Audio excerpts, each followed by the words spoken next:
in Friesland, prima, maar ik moet wel beestjes hebben. Ah, goeie. Goedemiddag. We hebben hier een jomo dwaande. Dat staat u niet. Sorry, ik spreek geen Fries. Wat was je aan het doen? Ik ben mijn beestjes aan het verzorgen.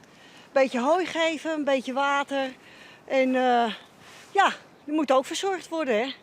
Dus u bent een echte dierenvriend. Ja, absoluut. Ja, hé, kom je even kijken. Maar dat is wel een hele overstap van Amsterdam naar Friesland. Ja, ik woonde eigenlijk in de Jordaan zo'n beetje. Woonde in de Jordaan.